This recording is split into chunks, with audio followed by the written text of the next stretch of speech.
Buenas tardes, buenas noches a todos los que se encuentran en países donde no son las 6, sino que ya van siendo las 8, las 9.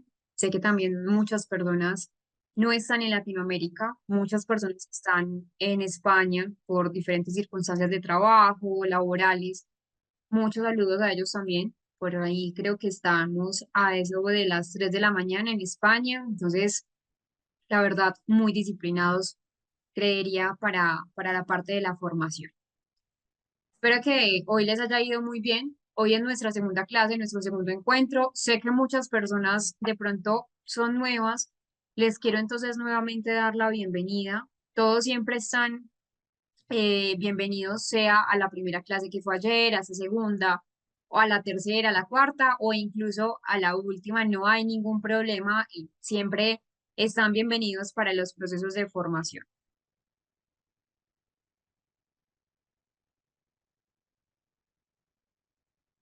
Vamos a continuar. Ayer estábamos hablando de lo que son los fundamentos desde la neuropsicología infantil, que empezamos a hablar de unos cuantos. Voy a hacer entonces un paréntesis acá. Digamos que por alguna sugerencia de algunos estudiantes ayer, voy a cerrar el chat en momentos importantes. Cuando esté explicando, cierro el chat y ya cuando sea el momento para las preguntas referentes a cada tema, hago la apertura nuevamente de ese chat para que entonces estemos en esa parte de la sintonía y quizás las preguntas del chat no generen distracción, que creo que ayer fue un factor de distracción en muchos de ustedes. Entonces, el chat en este momento está cerrado, pero créanme que yo los vuelvo a abrir en momentos cruciales. Mencionábamos esta parte ayer, lo que era la neuropsicología infantil, lo que eran esos fundamentos de la neuropsicología infantil. Entonces, empezamos a hablar del desarrollo cerebral en la infancia, las conexiones cognitivas que hay, el papel del ambiente en el desarrollo cerebral, que también relatábamos cómo el ambiente juega un papel preponderante en el neurodesarrollo, que de hecho era una pregunta que nos hacían ayer, o más bien como una malnutrición puede jugar un papel quizás eh, nocivo en el neurodesarrollo. Entonces, ya esto lo tenemos claro, que la plasticidad neuronal, el papel del ambiente en el desarrollo cerebral es indispensable. Y algo que habíamos apenas iniciado a explicar era la plasticidad cerebral. Entonces, cuando hablamos de ese proceso de neurodesarrollo en el niño, hablamos que a medida que los niños crecen, esas estructuras cerebrales continúan cambiando, pero en general el cerebro infantil ya sabemos que es mucho más plástico que el cerebro adulto, lo que significa que áreas cerebrales tienen una mayor capacidad de adaptarse, de reorganizarse, lo que va a facilitar una recuperación de habilidades después de una lesión cerebral o incluso esa parte de la intervención temprana va a ser mucho más eficaz. Entonces, la plasticidad cerebral es sumamente indispensable en este proceso de neurodesarrollo. Eh, Hay algo indispensable y es que la neuropsicología infantil, como lo veíamos pues ayer en nuestra clase que fue corta, hoy la clase, entonces reportemos que los viernes tenemos una clase que termina a las 9 p.m. hora colombiana con un receso a las 7:30 hora Colombia para que de pronto los que no estuvieron el día de ayer lo tengan muy presente. Recordemos entonces que esos trastornos neuropsicológicos infantiles van más allá del TDAH, del autismo. Hablamos de neuropsicología infantil como una neurociencia que se va a ocupar de esa identificación, del tratamiento de esos trastornos que van a afectar ese desarrollo neurocognitivo del niño y que esos trastornos van a involucrar áreas específicas del cerebro, de habilidades idóneas, que es el lenguaje, la memoria, la atención. Entonces, ya conocemos algunos trastornos infantiles neuropsicológicos comunes, como el déficit atencional, el famoso TDAH, que se asocia con alteraciones en la atención, con alteraciones en la impulsividad, en la autorregulación, el espectro autista, el TEA, que afecta la comunicación, que afecta la interacción social y también afecta ese comportamiento, los trastornos del aprendizaje, específicos del aprendizaje, es decir, hay muchos trastornos del aprendizaje, ¿cierto? Por diferentes causas. Pero cuando hablamos de trastorno específico del aprendizaje, hablamos de con predominio en la lectura, con predominio en la escritura, con predominio en la grafía. Pero que es muy importante también conocer lo que son los trastornos neurológicos, como esas lesiones cerebrales traumáticas o los trastornos genéticos que van a afectar ese desarrollo cognitivo. Antes de pasar entonces a conocer un poco lo que es la evaluación neuropsicológica infantil, tanto en niños como en adolescentes, eh, quiero entonces que ampliemos más el tema de la neuroplasticidad, que la neuroplasticidad va a transversalizar muchas temáticas del diplomado. Vamos a ver un video sobre lo que es la neuroplasticidad. Yo les voy a compartir entonces el enlace. Creo que esta dinámica no se las había explicado el día de ayer.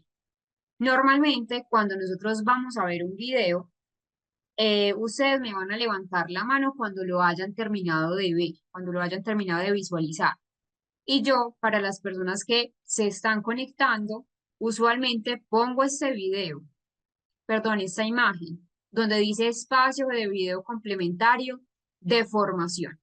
Ya les voy a pasar el enlace del video para que ustedes entonces lo puedan tener, lo puedan estudiar. Es un video corto, dura 2 minutos aproximadamente. Entonces, se los voy a enviar, ya se los estoy escribiendo por el chat y cuando lo hayan terminado de ver, levantan la mano, es decir, hacen, pues envían el emoji que está en Zoom de levantar la mano, eso me va a indicar a mí que ya terminaron de ver el espacio complementario. Incluso creo que mejor antes de levantar la mano, voy a habilitar el chat. Recuerden que yo el chat lo voy a cerrar en momentos eh, de explicación para que ustedes me logren avisar que ya culminaron de ver el video. Entonces ya saben, voy a poner este letrero que ya les había mencionado para que las personas sepan que estamos en video de formación complementaria y lo tienen allí. Fue el que les mandé al chat. Muchísimas gracias por avisar. Vamos entonces a continuar con esa parte de la clase. Muchas gracias a todos los que vieron el video. Saben que allí tienen entonces el enlace eh, y el nombre también del video para que de pronto las personas que están tomando nota en un dispositivo electrónico, en una tableta o incluso en el mismo lugar del PC, del computador, lo puedan entonces tener para luego poder entonces continuar con la formación. Hablemos un poco sobre lo que es la evaluación neuropsicológica, como les mencionaba, tanto infantil como de la parte de los adolescentes. Debemos entender que hay diferentes supuestos. Algo indispensable es que cuando hablamos de una evaluación neuropsicológica infantil, la evaluación siempre debe partir de identificar esas áreas de debilidad o más bien áreas de oportunidad, como muchos también preferimos llamarlo, para poder diseñar unos planes de intervención que sean idóneos, que sean adecuados para cada paciente.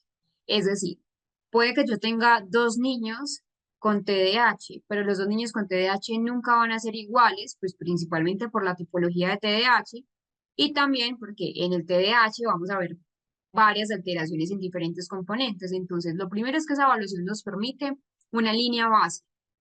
Una línea base, ¿para qué? Para diseñar un plan idóneo de intervención, pero individual. Entonces, acá en la evaluación neuropsicológica, que de hecho lo vamos a ampliar más como lo vieron ayer en en los ítems, vamos a hablar entonces de pruebas estandarizadas para medir esas funciones cognitivas globales y dominios específicos, memoria, lenguaje, atención, habilidades motoras. Cuando hablamos luego de una evaluación neuropsicológica, ya hablamos que se identificaron las áreas, entre comillas, problemáticas o las áreas de mayor desafío para el niño y ya tenemos entonces una visión mucho mejor de cómo están sus dominios neuropsicológicos. Luego, entonces, debemos entender que la neuropsicología establece una distinción entre las conductas que forman parte del proceso de neurodesarrollo y que muchas de pronto de conductas que podemos describir como anómalas o como alteradas son secundarias o más bien son secuelas de alteraciones en ese sistema nervioso central. No toda conducta, por ejemplo, no toda conducta de desafío es porque hay una alteración del neurodesarrollo. Debemos considerar el contexto socioambiental del niño. Recuerden algo que también hablábamos ayer, y es que eh, las pautas de crianza son indispensables. La neuropsicología entonces permite identificar diversos trastornos, porque el niño entonces de pronto no está aprendiendo en clase, porque tiene mayor dificultad quizás en el área de la lectoescritura, pero no lo vemos como una dificultad en el área de lo lógico-matemático. La neuropsicología nos explica por qué, correlacionándolo con las áreas entonces asociativas y permite una identificación de alteraciones tempranas para poder entonces hacer una intervención a tiempo. Y la idea es evaluar ese curso del niño, cómo ha sido esa parte del curso o la evolución que va teniendo o la progresión de los síntomas en general. Entonces, no solamente comportamiento, no solamente cognición, sino también esos trastornos psiquiátricos de niños, una, una, una comprensión de esas patologías cognitivas, conductuales, intelectuales, motoras, asociadas a una lesión cerebral por trauma, por ejemplo, de cráneo, y que ayuda a diseñar un programa de rehabilitación, que eso es muy importante, que nunca podemos partir de una rehabilitación neuropsicológica si no conocemos previamente la evaluación. Acá es lo que ya habíamos mencionado, lo que es el neurodesarrollo, lo que es la cognición y la evolución, acá no me voy a detener, lo que es la plasticidad cerebral, que también lo veíamos en el video que les compartía a través del chat y que ya nos tomamos unos segundos para observarlo. Entonces, es importante que durante toda nuestra vida hay neuroplasticidad. No es que llegamos a una edad y ya la neuroplasticidad se agota, se acaba, no. Toda la vida tenemos neuroplasticidad, que debemos estimularla, sí. Y que la neuroplasticidad varía, por ejemplo, si la persona está entonces escolarizada, si no está escolarizada, si aprende un idioma nuevo, si no está aprendiendo un idioma nuevo, pero que también nos permite comprender que en los niños hay mayor neuroplasticidad porque es un cerebro más dinámico, más moldeado. Acá ya lo habíamos mencionado, es decir, que sí o sí debemos comprender que los principios fundamentales de la neuropsicología del adulto, si bien también aplican a la neuropsicología infantil, por ejemplo, en ambas poblaciones existen diferencias funcionales entre los dos hemisferios, es decir, un hemisferio cerebral que domina quizás eh, en la mayoría de nosotros, no en todos, pero sí podemos hablar de un 90% de la población que está dominada por el hemisferio izquierdo del lenguaje. Y lo mismo pasa con los niños, solo que en los niños la lateralización hemisférica es aproximadamente a los 10 o a los 12 años. Entonces, sí, hay ambas poblaciones que, pues estas dos poblaciones tienen las mismas diferencias funcionales, ¿cierto?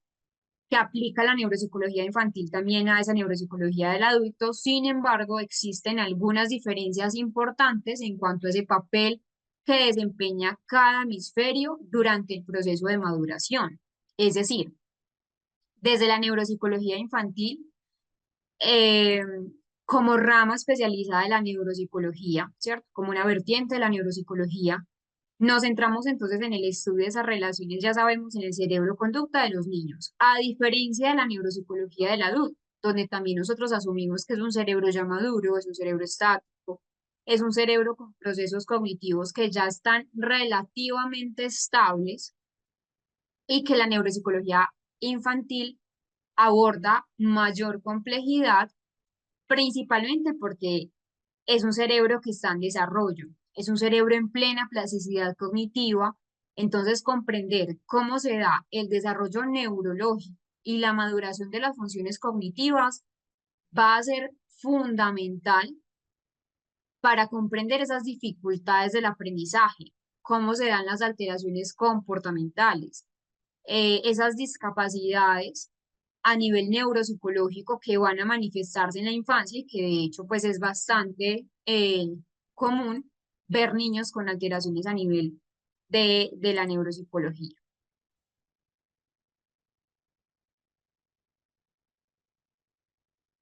Para entender mejor esas diferencias que existen entre neuropsicología del desarrollo y la del adulto, se deben considerar algunos aspectos. Entonces, la idea es que no olvidemos esos aspectos porque es la base clave para ya comprender la neuropsicología infantil.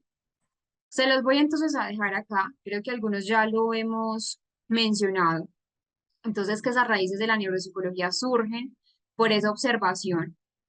Ya hablamos que el proceso es un proceso expansivo, fluido, madurativo, que depende también de esa transversalización de las funciones mentales superiores. De que también esto es un repaso de lo que ya hemos visto, que de pronto se los he explicado con otras palabras, pero que igual está también en ese material de estudio, estos, pues, estas claves, ¿cierto? Para entender mejor esas diferencias, que también lo veíamos en el video complementario de ayer, como les menciono, no nos vamos a detener acá, pero sí quiero que tengamos en cuenta algo, y es esta parte.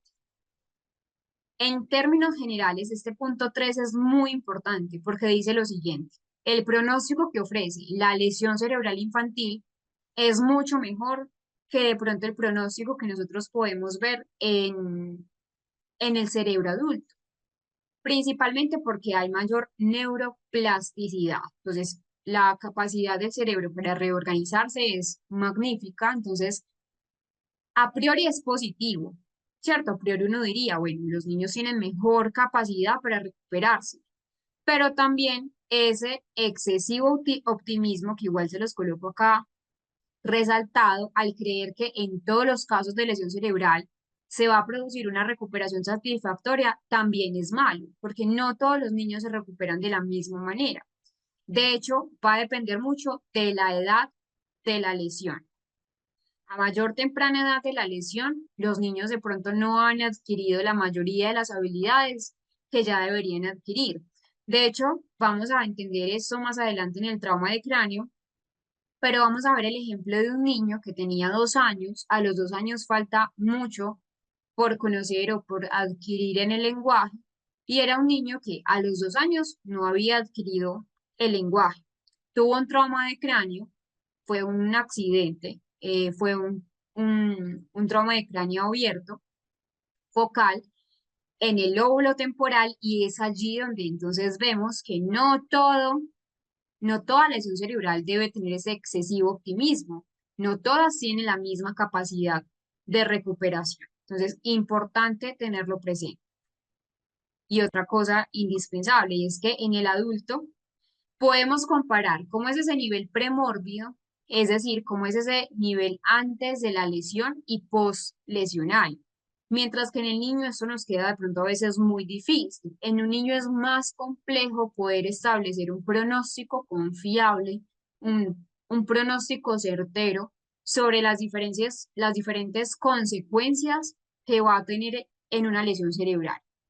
Yo les mencionaba entonces el caso del niño de 2 años que les acabo de mencionar, que solo hasta que el niño tuvo 7, 6 años es donde ya se dieron cuenta de las dificultades o más bien esas repercusiones secundarias que tenía la lesión cerebral traumática.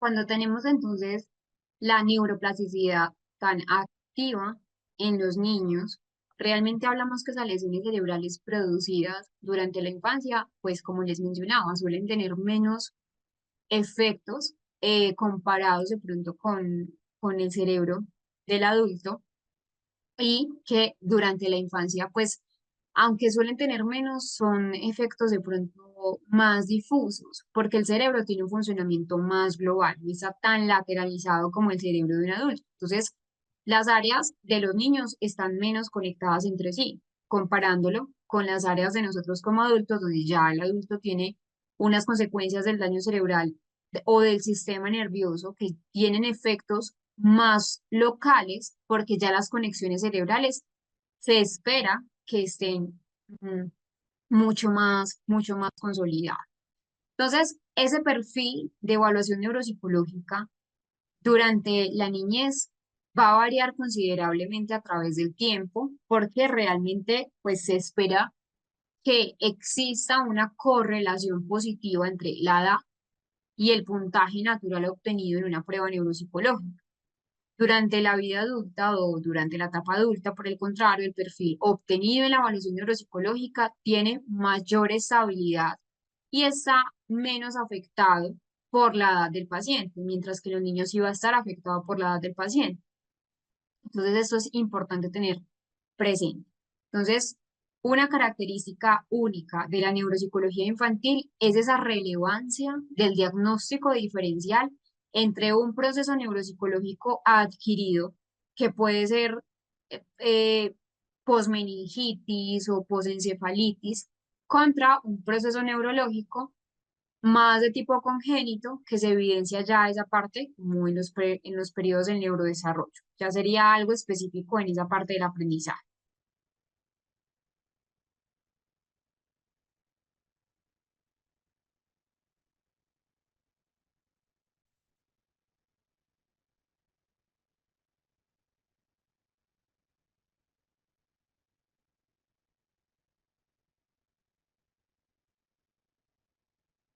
Entonces, esa neuropsicología infantil tiene un ámbito de actuación que es muy amplio, que les mencionaba que lo más conocido son esas dificultades neuropsicológicas del aprendizaje o lo que conocemos como TDAH, pero en general no es lo único que nosotros vamos a ver.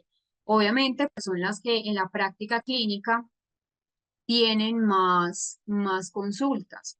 Muchos niños son remitidos a neuropsicología porque hay dificultades específicas en el aprendizaje o una sospecha por ellas y por trastornos también del lenguaje, es decir, alguna disfunción cerebral o incluso después de unas dificultades del aprendizaje que subyacen entonces a esa parte también del funcionamiento.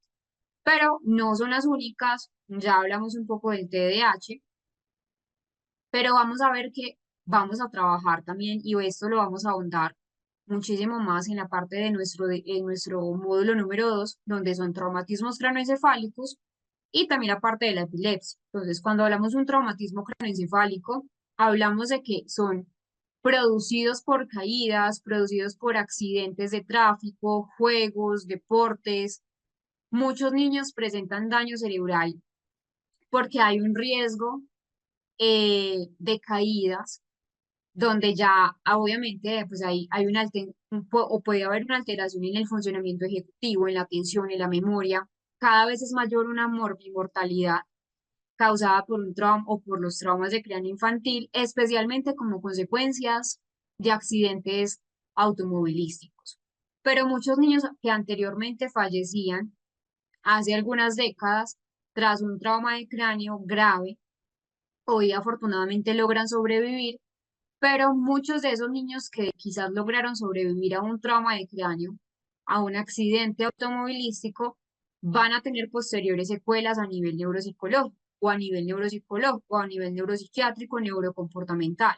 Entonces vamos a ver niños que ya hay con antecedentes o con dificultades comportamentales en el control de impulsos, afectación en esas funciones sensoperceptivas, cognitivas, donde se limita claramente esa calidad de vida y ese aprovechamiento escolar. De hecho, este es el síndrome del niño sacudido, que no solamente por secuelas a nivel de accidentes automovilísticos tenemos traumas de cráneo, también por este síndrome de niño sacudido que de hecho es muy común.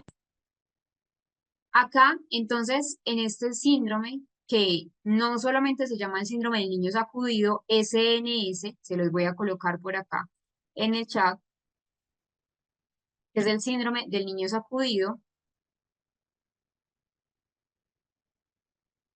Entonces, acá también es conocido como un traumatismo cráneoencefálico abusivo. Es una forma de maltrato infantil que ocurre cuando un bebé o un niño pequeño es sacudido de manera violenta. Entonces, este movimiento brusco va a causar pues, lesiones cerebrales que son graves porque el cerebro del bebé es sumamente frágil, es un cerebro o más bien es un cráneo donde no tiene la suficiente dureza, es un cerebro y un cráneo muy moldeable. Entonces, ese cuello aún no tiene la fuerza suficiente para sostener la cabeza y que, como les menciono, si es el síndrome del niño sacudido, ese SNS, pero que se conoce también como un traumatismo craneoencefálico post-abuso.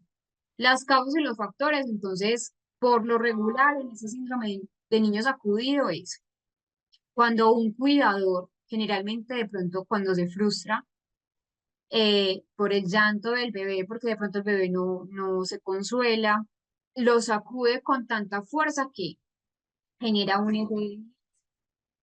Se da más frecuentemente en niños menores de 2 años, aunque también se han visto casos de síndrome de niño sacudido hasta los 5 años, donde pues del nacimiento a los 4 años son niños que tienen sumamente dificultades. Sí, sí, muy buen ejemplo. Y de hecho, aunque no siempre, por ejemplo, es post daño o por secuelas, pues como de un maltrato, aunque por lo regular es como una de las principales causas del síndrome del niño sacudido, aunque ahora hay más conciencia, anteriormente había un juego que era bueno, no tengo nada a la mano, pero es como que supongamos que este es el bebé, entonces muchos padres de familia lo que hacían era subirlo, bajarlo. Es decir, estamos haciendo la misma sacudida, el mismo movimiento del niño, y como les menciono acá, los bebés son sumamente susceptibles a lesiones, a agitaciones, por eso pues no es gratuito que los niños se cuiden tanto, pero que aunque se conoce como el síndrome del niño sacudido. También en muchas partes de la literatura de neuropsicología se conoce como traumatismo craneoencefálico abusivo, porque es mucho más frecuente cuando es pues un abuso físico. Pero también hay otros factores de riesgo, el que nos están entonces mencionando también en el chat, eh, donde los niños, pues o los padres de familia o los cuidadores juegan con ellos, pero que pues no tienen de pronto un cuidado o no tienen la misma fuerza los niños que nosotros como tal.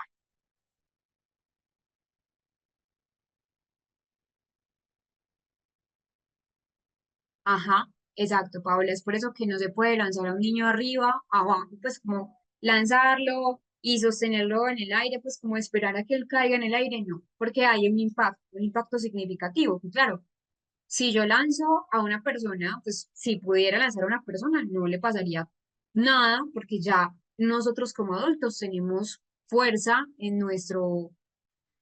nuestro cuello, mientras que los niños no tienen fuerza en el cuello, entonces no solamente puede haber secuelas a nivel del cerebro, sino incluso también puede haber una muerte súbita, mientras que el niño entonces puede que tenga pues un quiebre en algún hueso importante. Entonces hay ese movimiento o esas sacudidas que provocan el cerebro va a causar un hematoma cerebral que puede ser un sangrado, un edema cerebral que puede ser una hinchazón o una hemorragia o más bien un desprendimiento de la retina, que serían lesiones más retinales, porque claro, si yo sacudo el niño, de todas maneras, toda la parte pues del componente infantil es muy delicado, dando como resultado pues diferentes lesiones.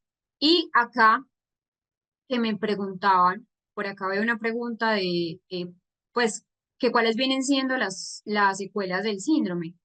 Físicas esas, edema cerebral, lesiones en la retina como desprendimiento, un hematoma cerebral, pues el daño neuronal en general, pero a nivel, por ejemplo, cognitivo puede ser un retraso en general en esa parte del desarrollo, parálisis cerebral, la PC, que de hecho la vamos a ver acá, problemas visuales o ceguera incluso por ese desprendimiento de retina, convulsiones y en los casos más severos puede desembocar incluso en la muerte, en una muerte súbita.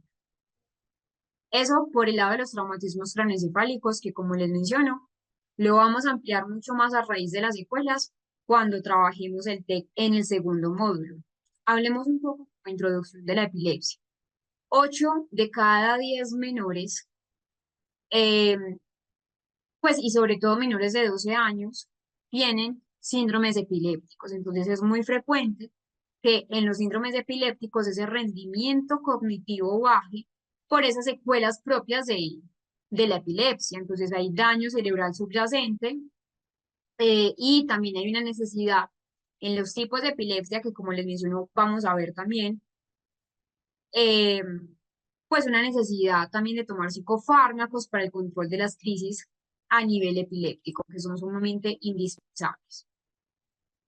No son las únicas que veremos. De hecho, vamos a ver las endocrinopatías, las cromosomopatías y los niños con bajo peso en láser, que también pues hicimos como una especie de adelanto a lo que es el tema. Cuando hablo de una endocrinopatía, esta primera parte de acá, hablo entonces de que ese sistema hormonal está estrechamente relacionado con nuestro sistema nervioso. ¿Por qué? Porque hay una regulación del eje hipotalámico hipoficial. Entonces, cuando hay una alteración hormonal en edad temprana, los niños pueden tener alteraciones en esos procesos mentales superiores, provocando entonces un empobrecimiento a nivel cognitivo. Entonces, uno de los ejemplos que vamos a ver es la diabetes gestacional o la diabetes infantil, que es un ejemplo de cómo la neuropsicología actúa acá, porque esas complicaciones que se derivan del metabolismo inadecuado de la glucosa, que puede ser o hiperglucemia o hipoglucemia, frecuentemente se traducen en alteraciones como en la memoria, como en la atención, como el rendimiento psicomotor, donde pues los niños van a tener también alteraciones en ese proceso de aprendizaje y ahí es donde como neuropsicólogos intervenimos. Y que no solamente es la única endocrinopatía, de hecho también hay otra que es una alteración en esa secreción de otras hormonas como el crecimiento que repercute desfavorablemente en las funciones cognitivas, incrementando ese riesgo de tener pues dificultades en ese proceso del aprendizaje. Las cromosomopatías son bastantes. La que de pronto uno más frecuente relaciona es quizás la trisomía 21, pero en general las cromosomopatías frecuentemente están asociadas a déficits cognitivos específicos que requieren ya de una aproximación más a nivel neuropsicológico. Hay numerosas patologías que de hecho vamos a ver. Entonces la trisomía 21, que es como la más conocida, el síndrome del cromosoma X frágil, el síndrome de Turner, síndrome de Klinefelter, síndrome de Angelman. Entonces, estas cromosomopatías en grado variable van a tener déficits cognitivos específicos. Incluso muchas de ellas tienen una discapacidad cognitiva asociada. Es importante entonces tener en cuenta que la neuropsicología acá sirve para hacer adecuaciones en su vida cotidiana y mejorar pues como su calidad de vida. Y los niños con bajo peso al nacer, que es una población de alto riesgo biológico, en esa población pediátrica, de hecho se considera como riesgo biológico, porque cuando hay un peso que es inferior a 1.500 gramos, son niños que muy posiblemente si no se tenga, pues si no existe una intervención temprana, van a tener entonces un desarrollo inmaduro de ese sistema nervioso, un mayor riesgo de sufrir daño perinatal, lo que entonces va a traducirse en déficit cognitivos, que ayer de hecho lo hablábamos, cómo, y ahora sí, vamos a hablar de este tema que es tan importante, pero como ayer lo mencionábamos, de cómo es tan indispensable tener en cuenta o conocer, pues cómo los nutrientes son clave o son punto focal en el neurodesarrollo infantil. Hablemos del tema número 2, el cerebro en desarrollo, que es la fisiología del cerebro y el cerebro del niño.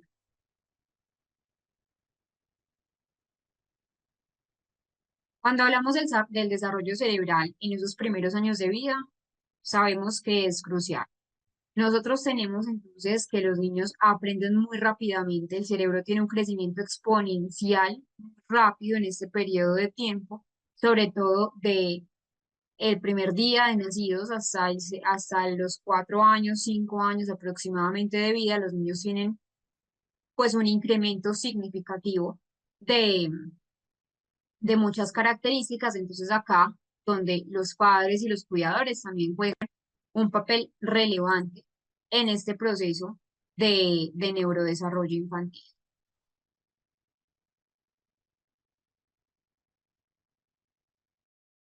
Recording in progress.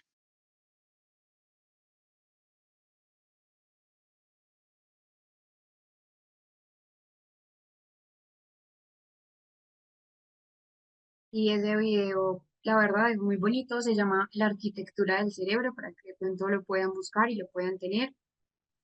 Eh, Realmente nos da muchos aprendizajes. ¿Por qué les muestro ese video? Porque creo que es la antesala perfecta para poder hablar de lo que es la embriología y lo que es como tal el neurodesarrollo. Vamos a hablar de cómo se forma el sistema nervioso central. Nosotros no podemos hablar de pronto de funciones mentales superiores si no conocemos cómo se forma el cerebro, cómo se forma nuestro sistema nervioso central, que es más que fundamental. Nosotros, como seres humanos, tenemos dos fases. Tenemos, o bueno, si queremos también conocer una fase antes de esta fase embrionaria, es una fase más, eh, pues, realmente de una fase germinal, pero que, pues, como tal no es una etapa, creería yo que es una preetapa, pero que hay dos etapas más. Una etapa o más bien una fase embrionaria y luego tenemos una fase fetal. Cuando hablamos de una fase embrionaria, entonces abarca desde el momento de la fecundación hasta la 10ª semana de gestación. En esta etapa embrionaria es donde nosotros tenemos más el comienzo de la vida, sí, el comienzo de la vida. Hay otro que también les recomiendo que se llama la arquitectura cerebral o la arquitectura del cerebro. Lo pueden buscar así también en YouTube y lo van a encontrar.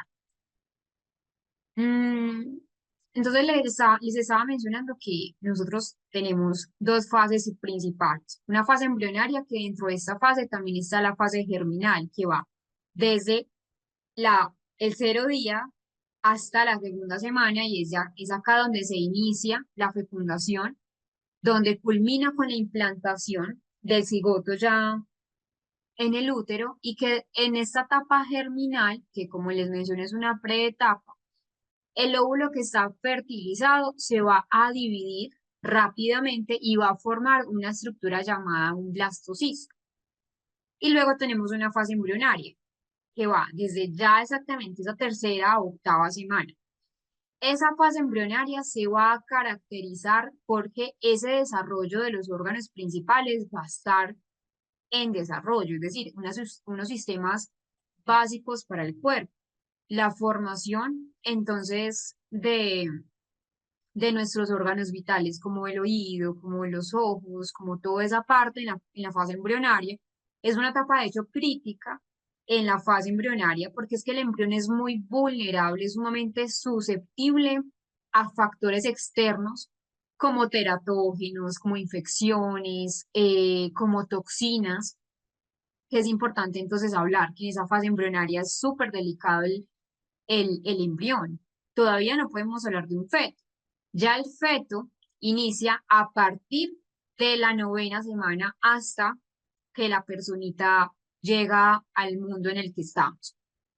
Ya esa fase fetal nos centramos en qué, en el crecimiento y en la maduración de los órganos y de los tejidos.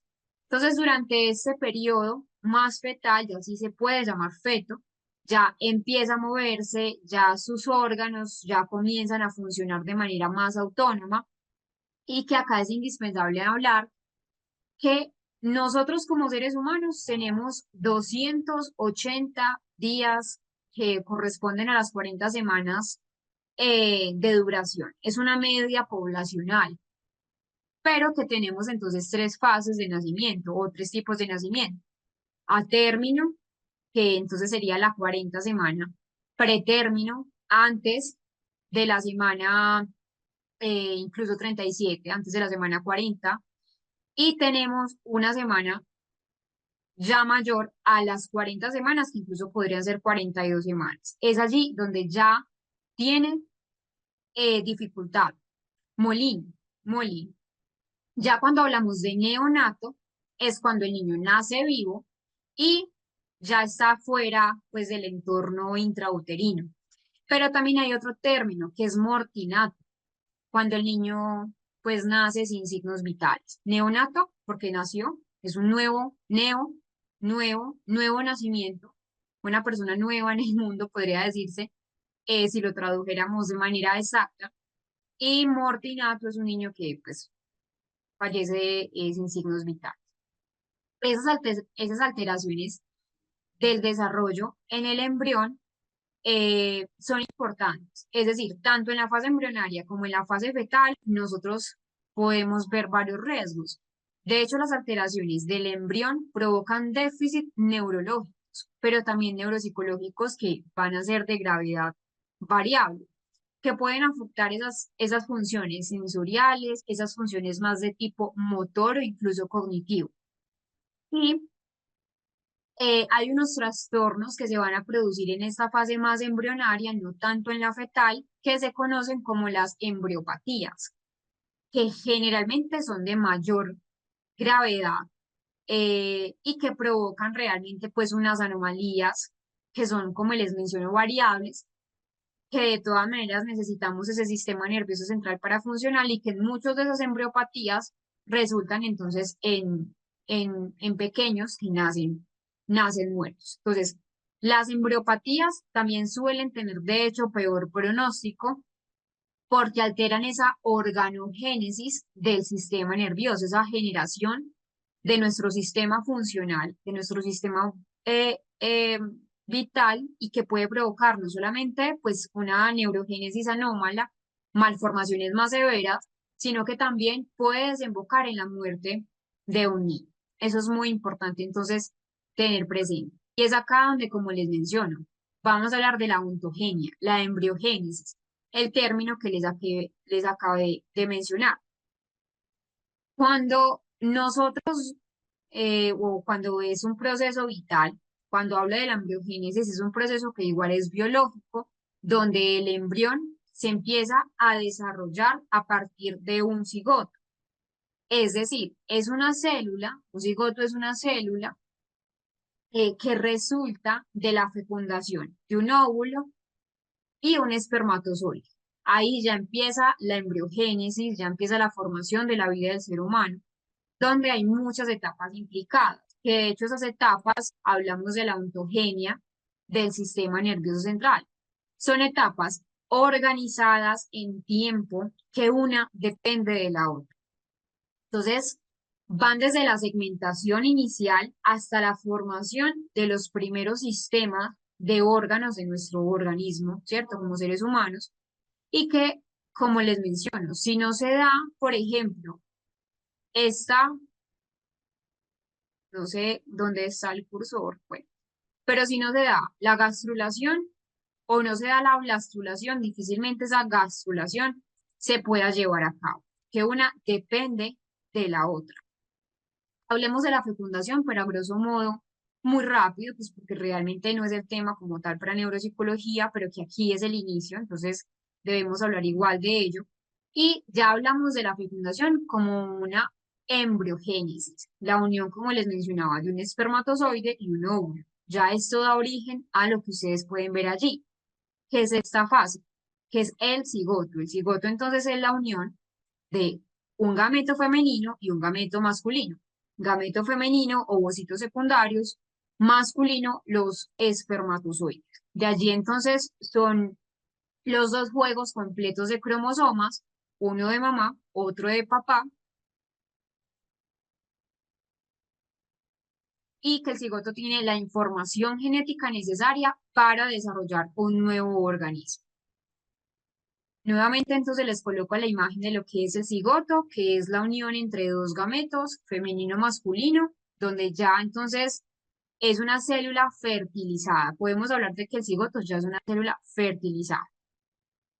Entonces, miren, por ejemplo, apenas donde sería el cigoto. El cigoto va acá, donde ya hay una división de células, y luego tenemos una fase de segmentación. Ya en esta fase de segmentación, una vez que ya se forma ese cigoto, ya comienza a dividirse ese mismo cigoto en algo que se llama clivaje. Se puede también llamar segmentación temprana, pero se conoce también como un clivaje. Entonces ya hay una serie de divisiones celulares que son rápidas. Miren ustedes ahí, empiezan primero con un huevo, luego con una célula fertilizada y luego, como es una división mitótica, se divide. Se divide, luego entonces en esa segmentación de la división, pues de esa división celular rápida, mitótica, ya algo importante acá es que en ese cigoto, como hay divisiones, esas divisiones son internas, no afecta a la parte externa del cigoto, es decir, no aumenta el tamaño. Entonces ese volumen celular, perdón, no aumenta, pero la cantidad de células que se llaman los blastómeros sí lo hace. Ya acá en esta segmentación es la formación como tal, cuando ya el cigoto tiene de 12 a 16 blastómeros, que como les mencioné son esas divisiones celulares, se forma la mórula. La mórula, entonces primero antes de hablar de la mórula les voy a hablar un poco de la formación del blastocito, pero antes les quiero entonces mostrar un video de esa formación cerebral que me parece también importante eh, que ustedes lo vean a nivel de video.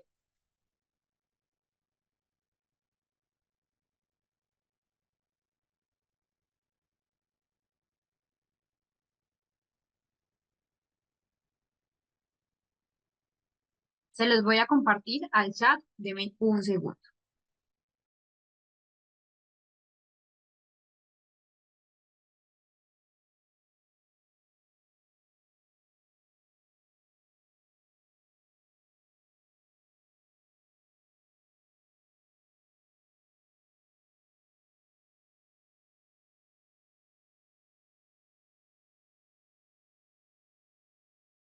Les voy a compartir entonces el video, acá lo tienen, para que también se hagan un esquema mientras les voy explicando. Entonces recuerden, cuando terminen de ver el video, me pueden avisar para continuar con la explicación.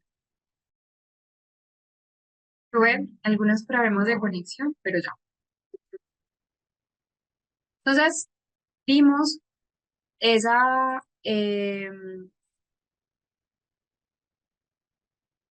parte de la introducción, ¿cierto? Es sumamente indispensable tenerla presente. Vamos entonces a ver esa parte del blastocisto.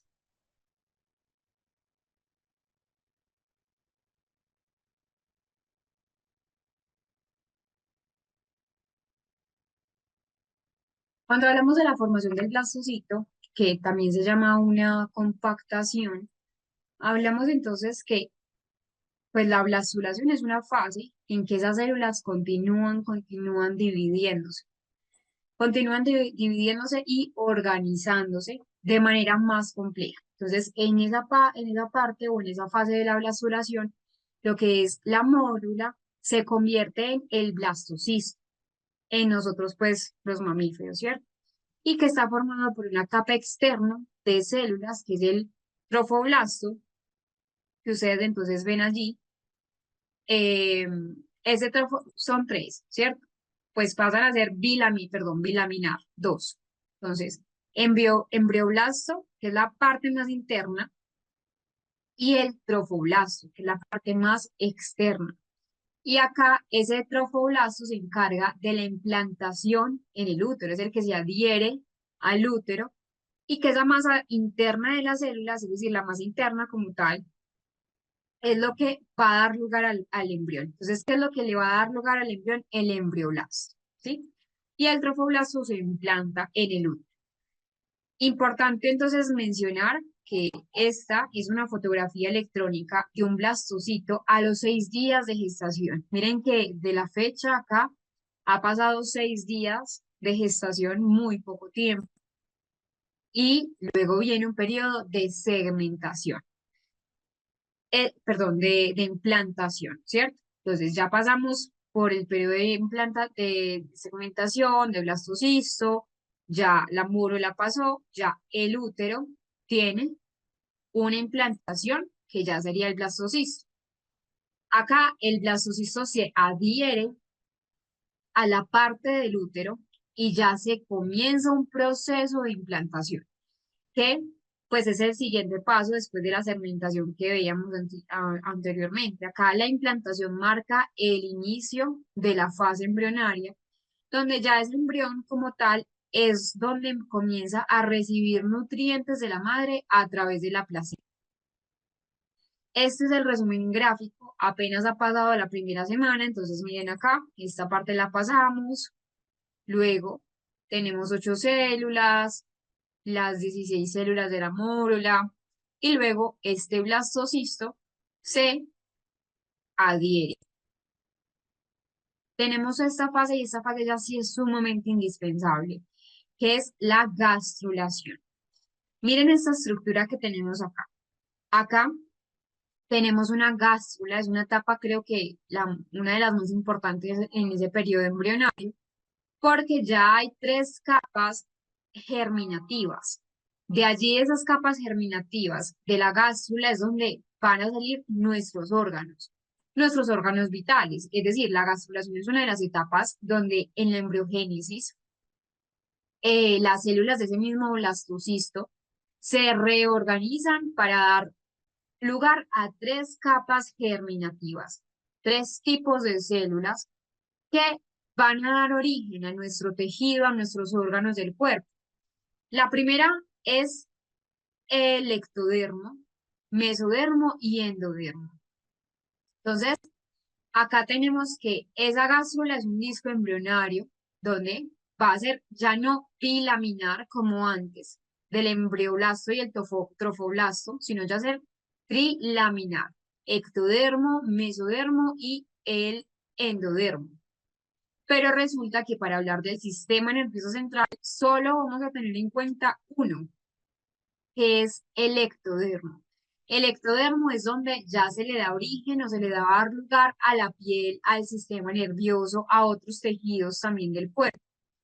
El mesodermo, que es el de la mitad que ustedes pueden ver ahí, forma músculos, forma huesos, ese sistema circulatorio y otros sistemas. Y tenemos el endodermo, donde ya se desarrolla el aparato digestivo, el aparato respiratorio y pues otros órganos a nivel interno. Entonces, tengamos en cuenta el ectodermo, que es donde vamos a tener entonces mayor relevancia, porque como les mencioné, de allí sale el sistema nervioso central. Vemos una figura, una vista dorsal de lo que es el embrión de aproximadamente 16 días. Es sumamente pequeño, muy pequeñito, y así se vería a los 16 días ya después de esa implantación. Nuevamente las capas germinales: ectodermo, mesodermo, endodermo, glándulas endocrinas, pulmones, sistema digestivo e hígado, mesodermo, músculos, esqueleto, los riñones y el aparato reproductor masculino o femenino, y del ectodermo sale toda la piel, que es nuestro órgano más extenso, y el sistema nervioso.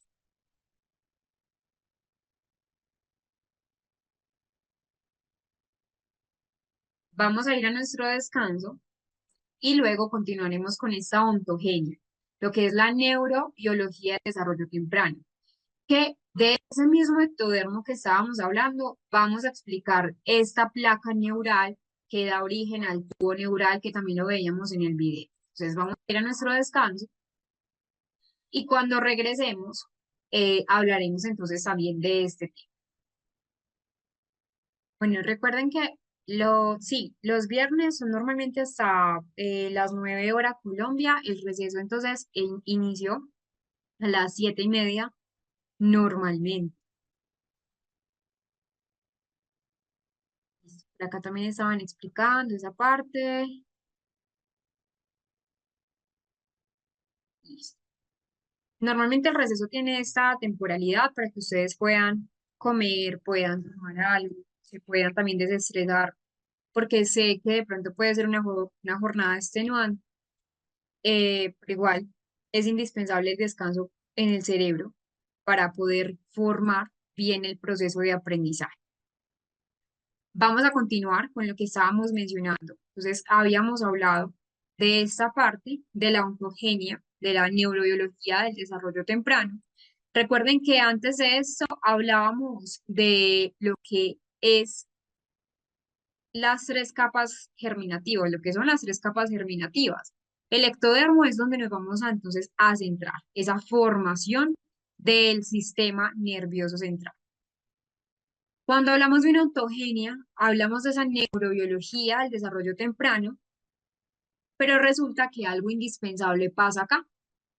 De ese ectodermo, 3 semanas después de la concepción, recuerden que esto lo vimos antes del receso, ese tejido que ya está predestinado a formar el sistema nervioso central humano, empieza a crear o se empieza a formar una placa neural. Una placa neural es un pequeño fragmento de ese tejido ectodérmico que se engrosa, ya es engrosado, y que se sitúa en la superficie dorsal del embrión. Entonces, ya sabemos que el ectodermo es la capa más externa, que de allí surge el sistema nervioso y que también surge también, pues, la piel.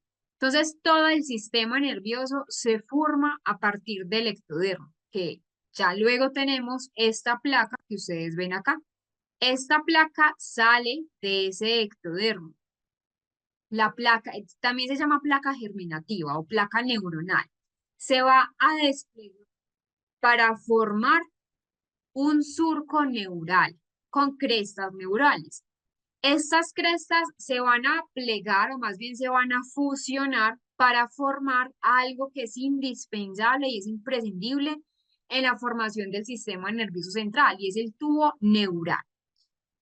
Entonces, ese tubo neural em, a través del desarrollo de un pequeño va a sufrir diferentes cambios. Por ejemplo, a los 40 días, que ya sería esa quinta semana a sexta semana, después de esa concepción se van a ver pues como tres vesículas, ¿cierto? Que es importante mencionar. Entonces, lo primero que debemos tener en cuenta es que de esta placa, estas astas de la placa neural se van a converger, se van a plegar y va a dar origen como tal al tubo neural, que es esta pequeña placa de acá. Esta, esta pequeñita placa. Entonces, ese tubo neural, hay algo indispensable y es que ya hay un periodo que se llama el periodo de neurulación o periodo de inducción. Este periodo es más que crucial, porque en este periodo de neurulación es la fase en la que se comienza a formar, ya se da el inicio del sistema nervioso.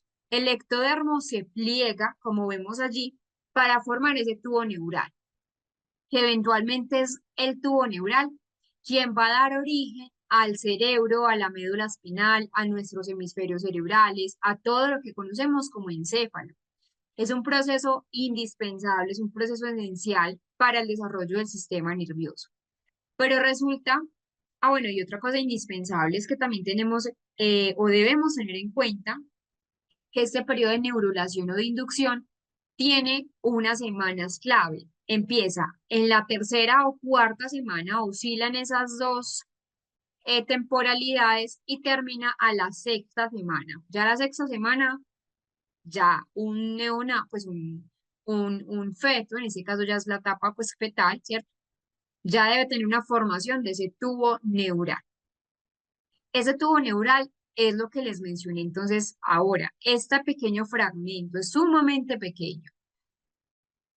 Eh, A la vez, ese tubo neural se vesiculiza en tres, se segmenta en tres lugares, que le va a dar origen a todas las partes del sistema nervioso central. Entonces, vamos a ver que una parte se vesiculiza en otras cinco secciones y va a dar origen a los hemisferios cerebrales, al cuerpo calloso. Bueno, resulta que hay anomalías que pueden resultar de este periodo de inducción donde unas son compatibles con la vida y otras son incompatibles con la vida. Entonces, las que son o la que es incompatible con la vida es la anencefalia, que es este bosquejo o esta imagen que vemos acá.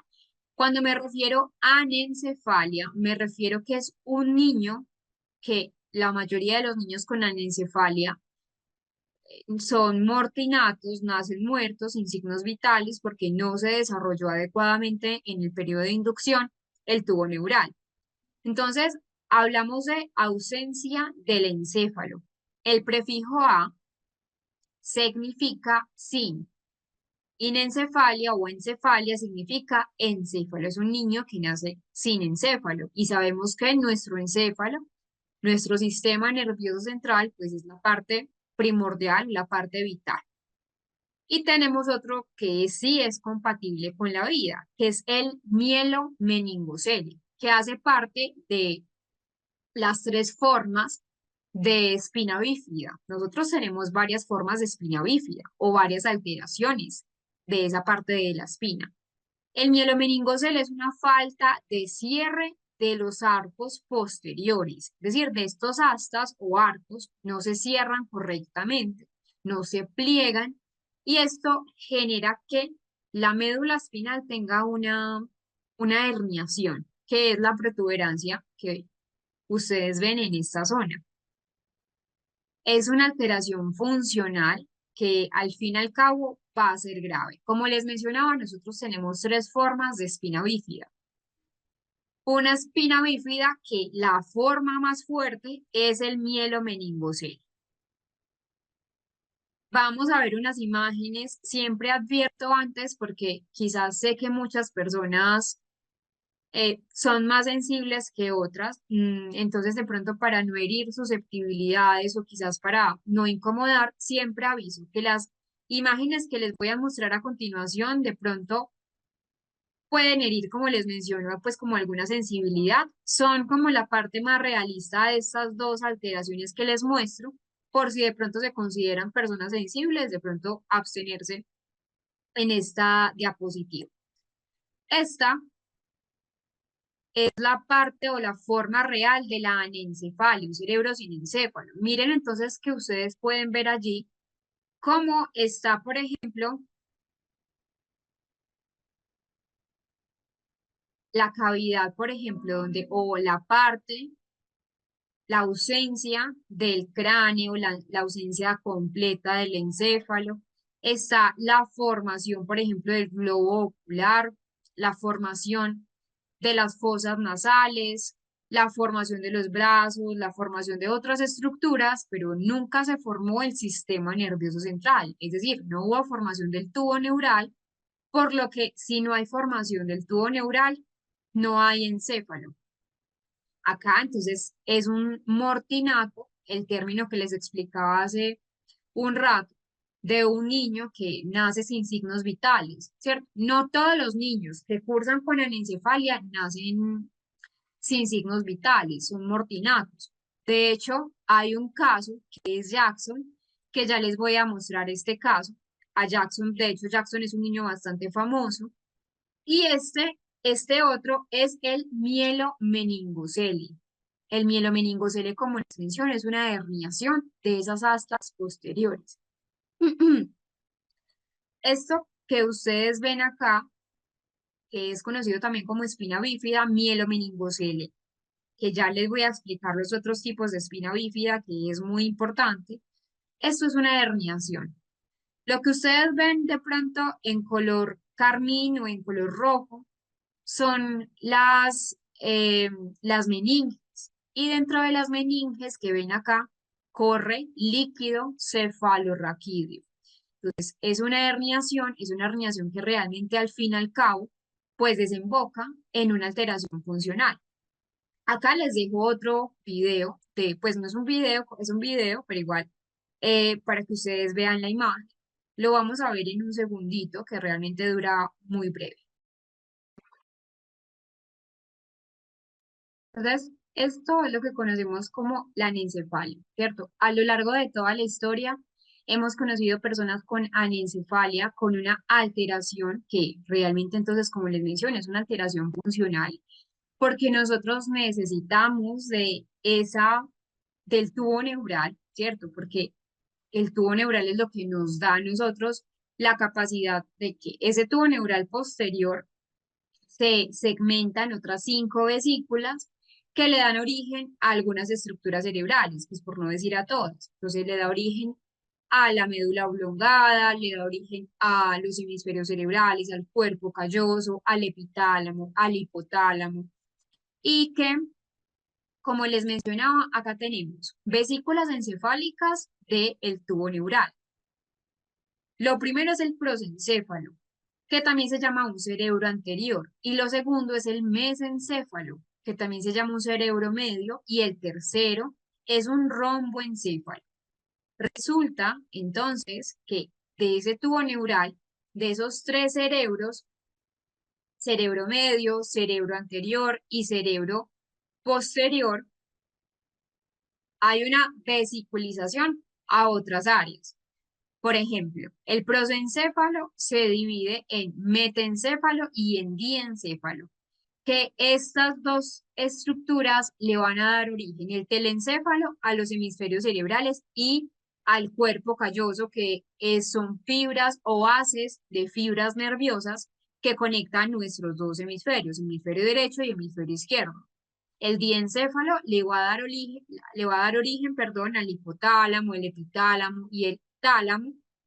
El mesencéfalo es la única vesícula germinal que no hay como una división, queda exactamente igual, de hecho le va a dar origen entonces al cerebro medio, que tiene también un conocimiento como el mesencéfalo, y el romboencéfalo se divide en metencéfalo, en mielencéfalo, que le dan origen entonces a otras estructuras a nivel cerebral.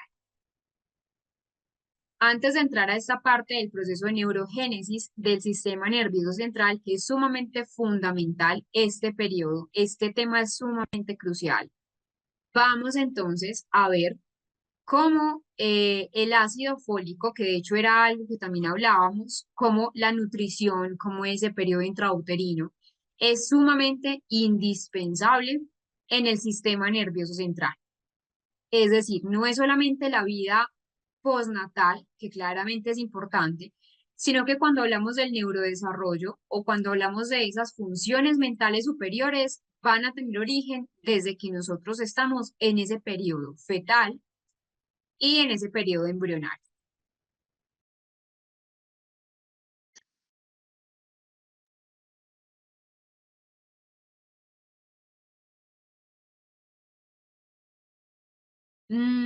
Bueno, en Aspina bífida sí es compatible, que nos preguntan por acá. Sí, el mielomeningocele se puede operar. Normalmente no mueren, es decir, si hay compatibilidad con esa parte pues como de la vida, donde sí mueren, donde es ahí donde yo les explicaba que es incompatible con la vida, es en la anencefalia. Por lo regular, pues nacen, pues son personas niños, neonatos, pues neomortinatos realmente, que no alcanzan como tal a vivir. Entonces, es importante. Ah, bueno, y lo que les iba a explicar, que es sumamente importante. Cuando hablo de una espina bífida, hablo entonces que hay 3 formas de espina bífida, que es importante entonces tener en cuenta, o no más formas, son tipos de espina bífida. La primera espina, o más bien en general, lo que hablo de una espina bífida es un defecto en ese tubo neural que, como vimos o acabamos de ver en el video, es fundamental. Es decir, Eh, hay muchas alteraciones por las que se puede dar una espina bífida o la anencefalia, ¿cierto? Hay unas alteraciones también congénitas. Cuando hablo de un defecto congénito de la espina bífida es porque no hay una adecuada eh, formación de ese tubo neural. Es decir, esa columna vertebral y la médula espinal del bebé no se desarrollan, no se cierran adecuadamente. Recordemos que es una herniación de esas astas posteriores, es decir, no se pliegan como deberían formarse y que, como ya vimos, es de periodo embrionario. Y que acá este problema de la espina bífida va a provocar daños en los nervios, daños en, pues, en esa parte física, discapacidades físicas de diversa gravedad y que depende también de la ubicación que existan varios tipos de espina bífida. Es decir, no siempre cuando hablamos de una espina bífida hablamos de un mielomeningocele. Hablamos entonces que hay varios tipos. El que ya estábamos viendo, les voy entonces a compartir la pantalla para que de pronto nos podamos ubicar un poco mejor en relación a la espina bífida. La forma más grave de espina bífida es la que les mostré, es el mielomeningocele, la forma más abrasiva de espina bífida. Lo voy a poner acá, de pronto esta es más amigable que esta. Entonces, cuando hablamos de una espina bífida, hablamos que hay tres tipos diferentes. Entonces, en la primera es una espina bífida que es oculta. Entonces, es la forma más leve en la que, pues, la forma más leve de espina bífida, pero sin embargo, a pesar de ser leve, tiene efectos en una o más vértebras. Generalmente no causa problemas o síntomas visibles en esta espina bífida oculta, pero que de todas maneras, como les menciono, va a depender de la gravedad. Luego tenemos el meningocele. En este caso, las meninges, esas membranas entonces que recubren el cerebro o protegen el cerebro, pues las capas protectoras, que son las meninges, y de esa médula espinal, lo que hacen es que sobresalen a través de una abertura de la columna vertebral, pero la médula espinal permanece en su lugar. Causa alteraciones como discapacidades físicas este meningocele. Les voy a enviar al chat una foto del meningocele para que lo puedan conocer, ya que vimos el mielomeningocele, que es el que están viendo en pantalla, pero no hemos conocido el meningocele, que como les menciono también es una forma de espina viva. Acá les voy a mostrar una fotografía de los tres, se las voy a compartir al chat.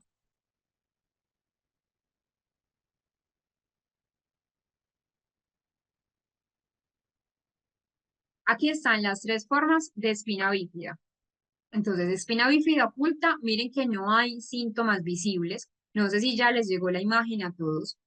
Espina bífida oculta no hay ningún tipo de, pues, de síntomas visibles. Entonces, hay levedad en los síntomas que se ve.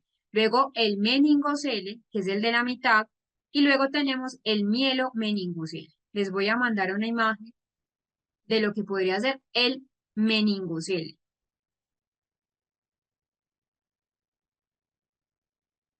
Sí, sí, Daniela, también cubre esa, pues cubre la médula espinal, en general las meninges, ese sistema como tal nervioso central. Y luego tenemos, listo, por acá, entonces, listo. Así es el meningocele. El meningocele, el mielomeningocele es el que yo les estoy mostrando entonces en la pantalla, este de acá. Y como les menciono entonces, el meningocele, en este caso las meninges, pues como les menciono, las membranas que cubren médula espinal y cerebro sobresalen a través de esa abertura en la columna vertebral. Pero la médula espinal permanece en su lugar y sí hay algunas discapacidades físicas.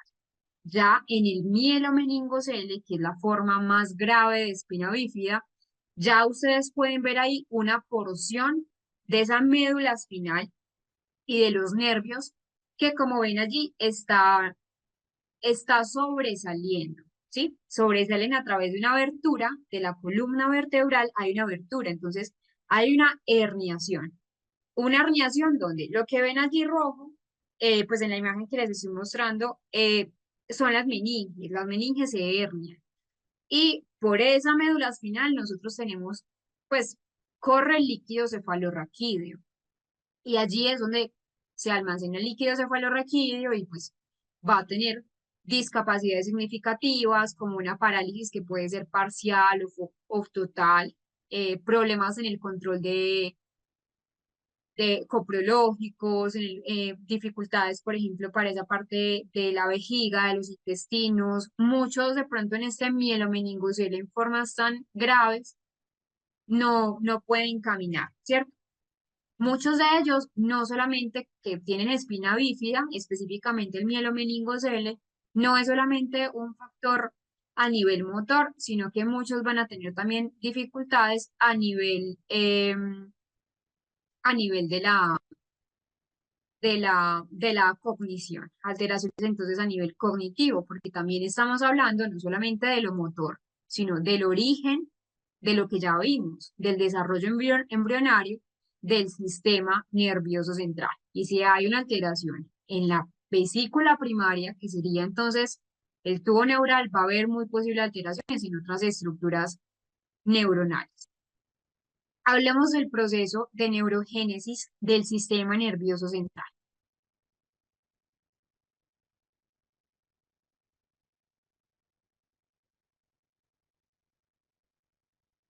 Sí, es decir, que nos pregunta Catalina que si la apertura puede estar en cualquier punto de la columna vertebral. Eso va a depender si es la parte de la espina bífida oculta, si es meningocele o si es mielomeningocele, que tienen ubicaciones diferentes y formas diferentes también en cuanto a la gravedad. ¿Hay maneras de prevenirlas? Sí, ¿cierto?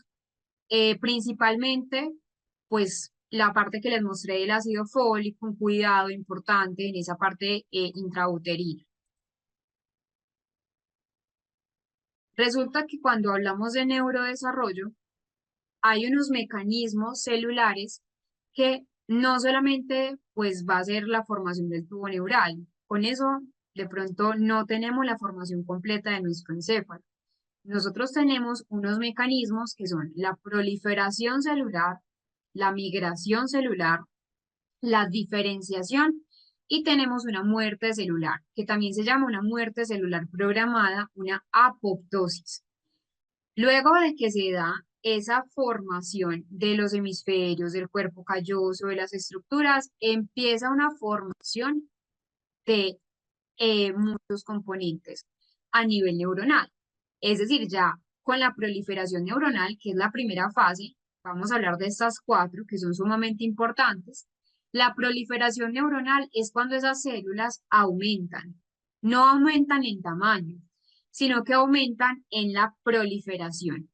Las células son mitóticas, es decir, hacen división celular, se duplican. Entonces, todas las neuronas lo que van a hacer en esa ontogenia del sistema nervioso es que en las primeras semanas de, del desarrollo embrionario, todavía estamos en ese desarrollo embrionario, esas células del tubo neural, que fue la estructura que acabamos de ver, que es más que importante, eh, esas células se van a dividir rápidamente a través de mitosis. Y esta mitosis que hacen estas células, ¿cierto? Cuando aumenta, lo que hace es que proliferen tanto desde esa fase embrionaria. Hay mucha proliferación. Incluso miren, acá les coloco que la proliferación de nuevas células nerviosas es más que sorprendente. Ahí les doy un dato, entonces son 500.000 por minuto. Eso es muchísimo, ¿cierto? En las fases obviamente pues más álgidas. Entonces se generan neuroblastos. Esos neuroblastos son los precursores de las neuronas, neuroblastos. Pero también tenemos glioblastos. En nuestro encéfalo tenemos glías y neuronas. Las células glía entonces vienen de origen de los glioblastos y las neuronas de los neuroblastos. Los glioblastos entonces son esos precursores, esas células precursores de las células gliales, de las células glías. Y que esto ocurre entonces en la zona ventricular del tubo neural. Eso es sumamente indispensable tenerlo presente. Y realmente el crecimiento de la quinta semana al quinto mes durante esa fase nuevamente embrionaria es sumamente abismal. Es un crecimiento exponencial Y que también hay algo indispensable y es que no es de la noche a la mañana, que de hecho esta proliferación neuronal va a depender de unos componentes. Primero, factores genéticos, factores que pueden ser genéticos, ¿cierto?, de la madre, del padre, o factores adquiridos.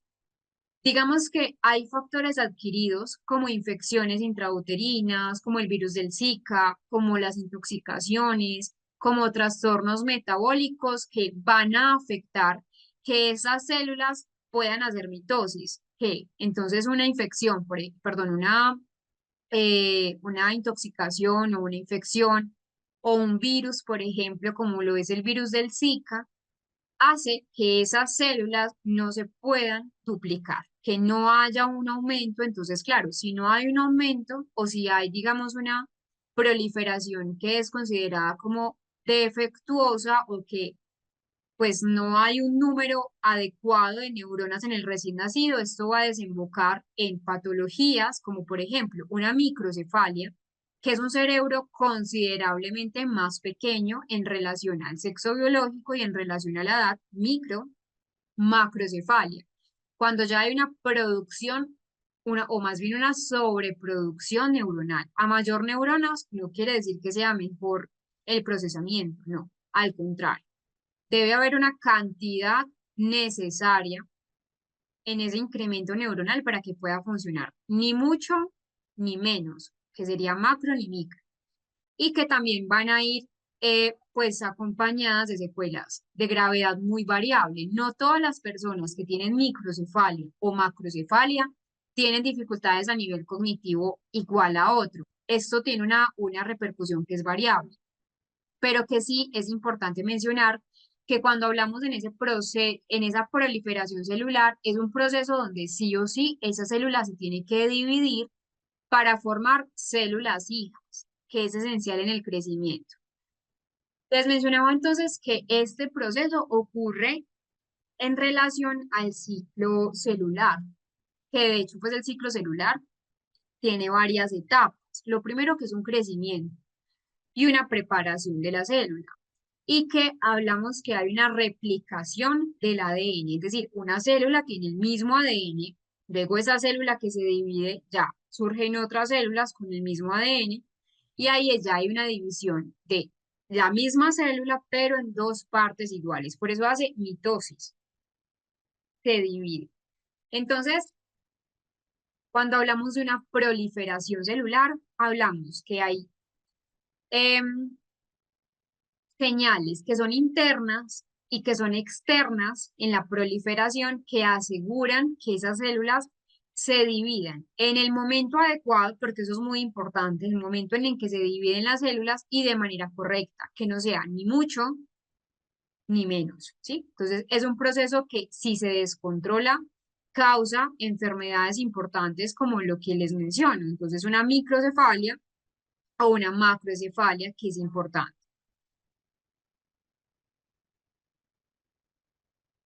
Acá entonces les doy unos ejemplos. Si hay una fase crítica de crecimiento cerebral, en estas fases hay unos mecanismos que son indispensables para una buena producción a nivel cerebral. Y que hay alteraciones como la microcefalia de Vera, que es un cerebro pequeño con escasez celular. Cuando hablamos de las alteraciones en la proliferación, van a tener un impacto significativo en ese neurodesarrollo. Les voy a explicar un poco esta parte de la proliferación celular en cuanto a la microcefalia, que es lo que ustedes pueden ver aquí en el recuadro.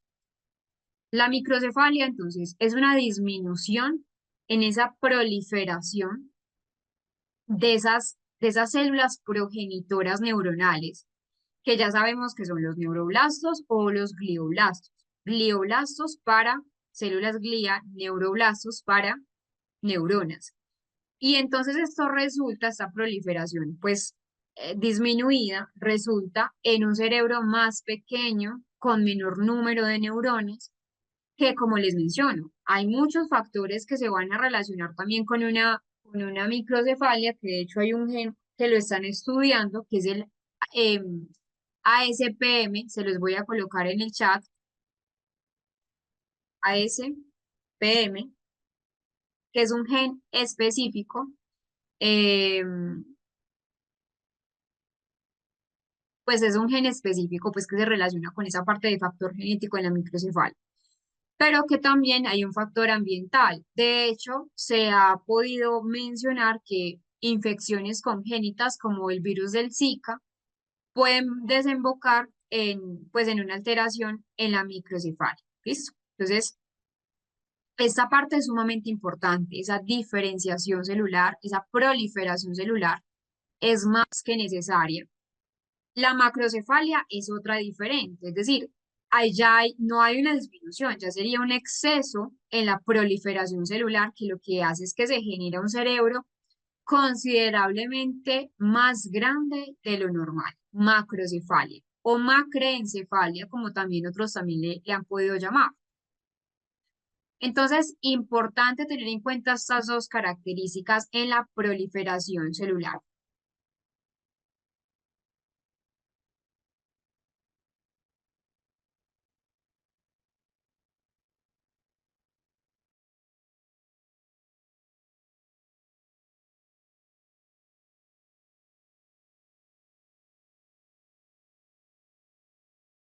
Así sería entonces la proliferación o la idea de lo que se espera que a los 280 días, que son las 40 semanas de gestación, el cerebro crezca.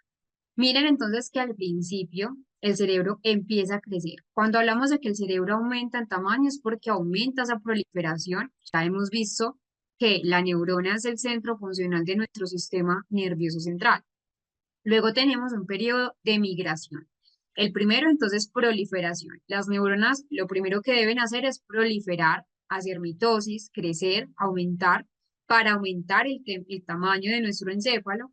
Y luego esas neuronas no se quedan en la misma zona donde nacieron o donde se originaron. Luego empieza este periodo de migración que ya es eh, una fase donde ese desarrollo embrionario, las células nerviosas, que ya serían esas neuronas, recuerden, ya están recién nacidas, recién formadas, ya se desplazan desde su lugar de origen, desde donde nacieron, hacia regiones más específicas y en esas regiones más específicas se van a establecer, ¿cierto? Ya sea en el cerebro y en la médula espinal, pero ya se establecen como tal. Entonces, acá vemos cómo, por ejemplo, hay una paquigiria, que es una alteración. No solamente vamos a ver alteraciones neuropsicológicas, neurofuncionales en la proliferación, que ya hemos visto algunas, que es la microcefalia y la macrocefalia, ¿cierto? Que es como los dos polos opuestos, uno muy pequeño y uno muy grande. Acá en la migración también vemos unas alteraciones anatomopatológicas. Tiene que ver con anatomía, pero que recordemos la triada que nosotros hablábamos ayer, que la estructura cerebral altera lo cognitivo y altera lo socioemocional. Acá hablamos de una poligiria. La poligiria es un número de giros y surcos aumentado. Y la polimicrogiria son giros y surcos aumentados en número, pero más pequeños en tamaño. Y una heterotopías neuronales, que son neuronas que están fuera como del lugar, fuera de foco, fuera del lugar donde les pertenecen, entonces no hay como pues un uso o una utilidad allí de esa neurona. Entonces, en esta migración, migran, viajan, ¿cierto? Hacia un lugar donde ya se van a instalar, van a vivir y ya se van a establecer como funciones. Resulta que en esta migración neuronal hay unas fases o más bien hay unos procesos. Lo primero es que ya sabemos que antes de esta fase de migración hay una fase de generación de células madre, donde esas células madre del sistema nervioso, que son esas células progenitoras, se centran inicialmente en una región cercana a la superficie del tubo neural. Miren que es muy importante el tubo neural porque todavía lo estamos mencionando en este proceso de migración. Ya hay un proceso entonces, como les mencionaba, de división y diferenciación, que era el anterior. Y luego hay esta migración celular, donde esas células se desplazan hacia sus destinos específicos del cerebro o la médula espinal, lo que les mencionaba. Es un proceso guiado, no es un proceso al azar, es un proceso guiado por señales químicas y eh, por una interacción también en ese entorno celular, como proteínas de adhesión y estructuras pues de soporte. Ya cuando esas células se establecen en un lugar, migran, se establecen, ya esas neuronas, como ya están en un solo lugar, hacen, digamos, conexiones sinápticas. Es como cuando una persona migra a otro país. Al principio es nueva, al principio de pronto no tiene amigos, no tiene relaciones. Lo mismo pasa con las neuronas, migra, no hay unas conexiones neuronales y empieza a conectarse, a establecer conexiones con otras neuronas, como una persona que migra a otro país que hace conexiones con otras personas, lo mismo pasa en ese establecimiento de conexiones celulares, ya se desplazan, se establecen, ya se quedan allí y se pueden conectar unas con otras. Y ahí ya permite dar un funcionamiento al sistema nervioso central. ¿Por qué es tan importante la migración celular? Porque resulta que si en la proliferación hay alteraciones anátomo-morfológicas, acá también. Entonces, es importante porque en esta formación adecuada de las estructuras cerebrales y la organización del sistema nervioso, la migración es más que idónea. Es decir, si algo interfiere en este proceso, por ejemplo, una mutación genética o como ya hemos visto que los factores ambientales también pueden jugar un papel, puede dar lugar a trastornos del desarrollo como una displasia cortical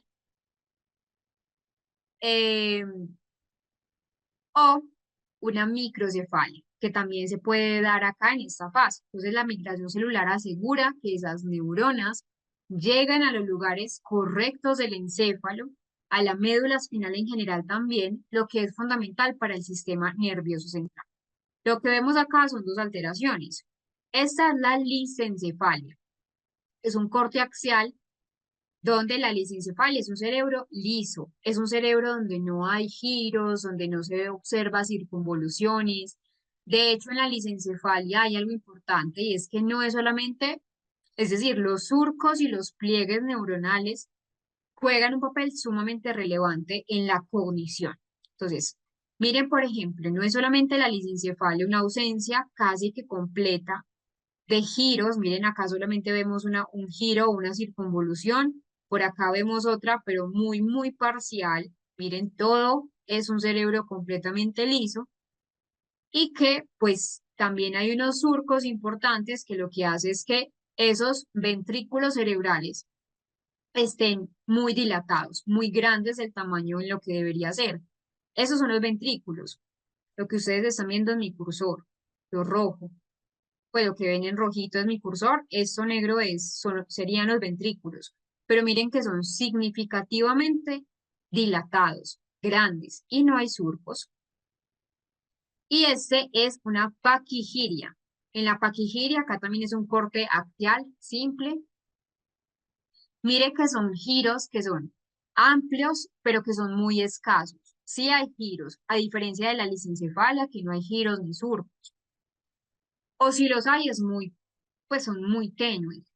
Mientras que acá sí vemos, miren que los surcos son significativamente pronunciados, prominentes, una paquigiria, pero que realmente también es una alteración anatomofuncional, una alteración de la migración. Acá en esta resonancia magnética vemos también un corte que es axial, donde miren que hay muchos, muchos giros. Miren la diferencia de esta que es la paquigiria y esta que es la polimicrogiria, que son muchísimos giros cerebrales, pero son muy pequeños en cuanto al tamaño típico. Nosotros acá podemos ver que hay giros y hay surcos cerebrales, pero son significativamente muy pequeños, muy abultados, muy pegados unos con otros. Entonces, es lo que hace que hayan muchos, pues existan muchos, pero que sean significativamente disminuido, la poligiria. Y acá tenemos entonces un corte, pero ya coronal. Este es un corte axial, es muy importante la parte de las neuroimágenes. Nuevamente tenemos un corte axial, corte coronal, corte axial. Y acá, miren, por ejemplo, acá lo que vemos es que no hay como tal un cuerpo calloso. Esos son los hemisferios, ¿cierto? Hemisferio derecho y hemisferio izquierdo. Y esta parte acá, donde ustedes ven, debería estar pues en la línea media, esa es la línea media, pues ahí no se ve porque es un corte coronal.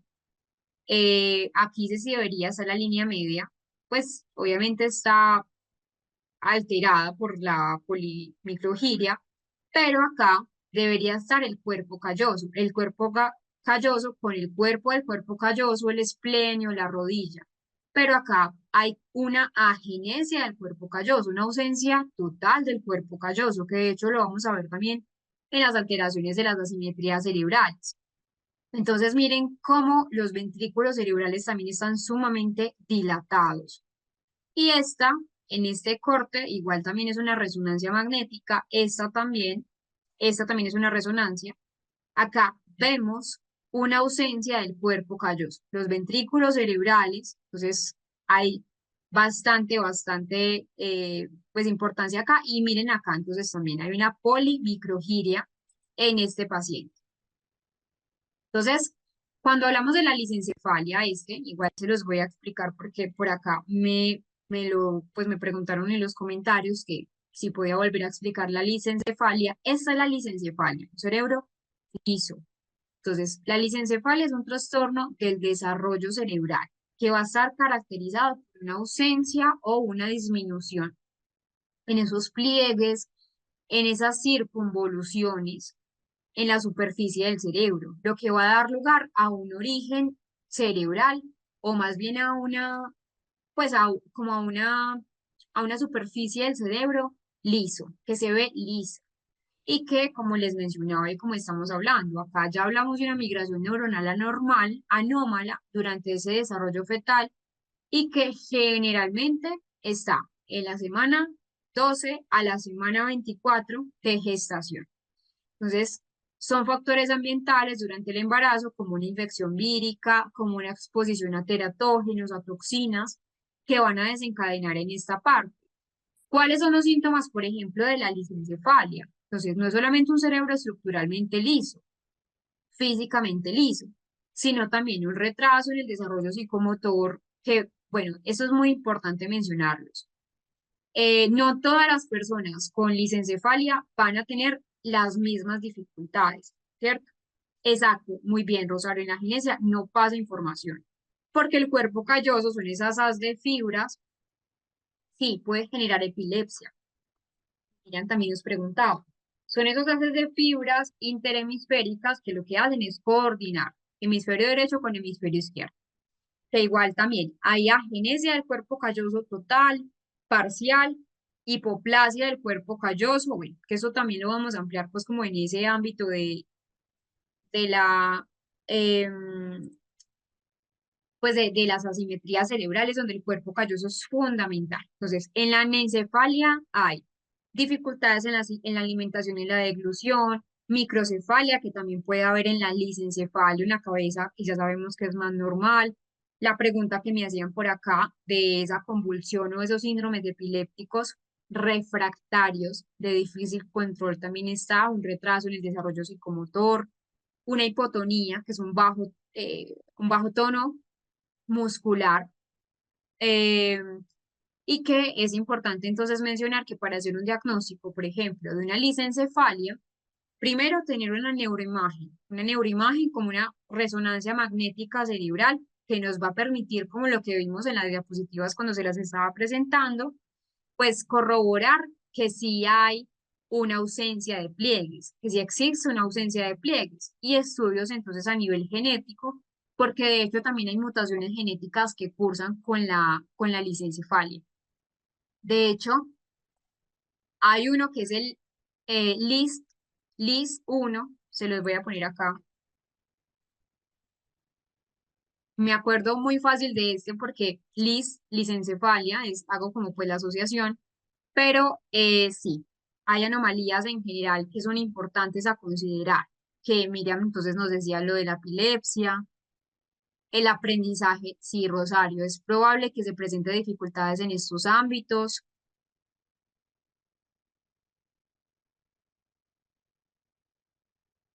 Jonathan, el video, ¿de cuál video me estás hablando?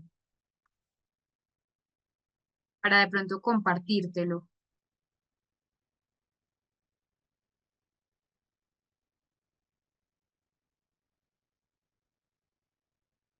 Ajá, el autismo también, por ejemplo.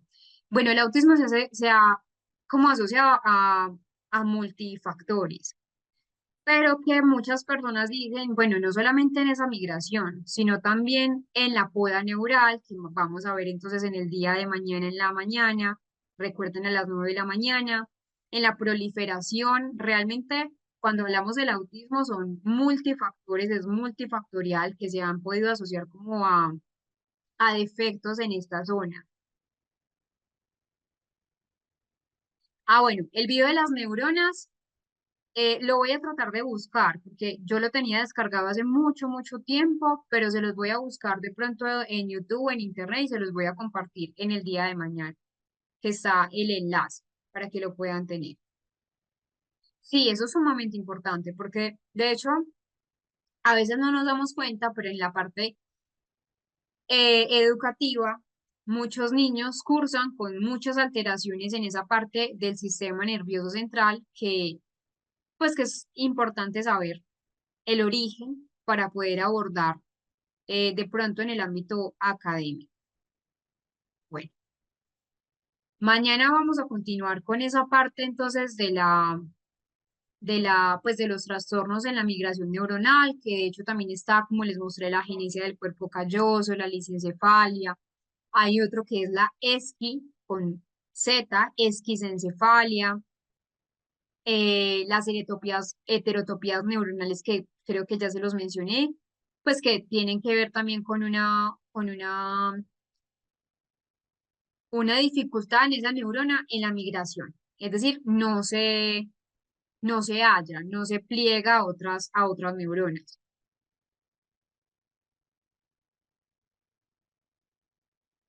Bueno, esquisencefalia, sí, exacto, así.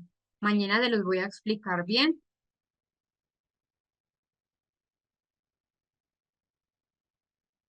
Erika, sí, es muy probable esta parte. Bueno, entonces mañana vamos a continuar con esa parte del tema de la ontogenia del sistema nervioso central. Mañana las clases no son en la tarde. Recuerden el horario que mañana la clase es en las horas de la mañana. Empezamos a las 9 de la mañana, iniciamos clase, pues se conectan a las 9, iniciamos clase tipo 9:05 para que más personas se puedan conectar, sobre todo para las personas que de pronto están pues al otro lado del mundo, pues que por acá tengo una paciente que es de España, entonces para que ella de pronto pueda hacer ese cambio horario y nos veremos entonces nuevamente. Pero entonces que hayan tenido un buen proceso de aprendizaje, si pueden tratar de leer para mañana sobre la encefalia y sobre esas alteraciones en el sistema nervioso, sería maravilloso para que completemos la formación con las clases. Descansen bastante, duerman temprano para el proceso de formación. Dormir consolida el aprendizaje, allí se consolida realmente. Entonces, espero volverlos a ver mañana. Muchísimas gracias por la participación y bueno, nos veremos recuerden, mañana a las 9 de la mañana. Chao, que estén muy bien.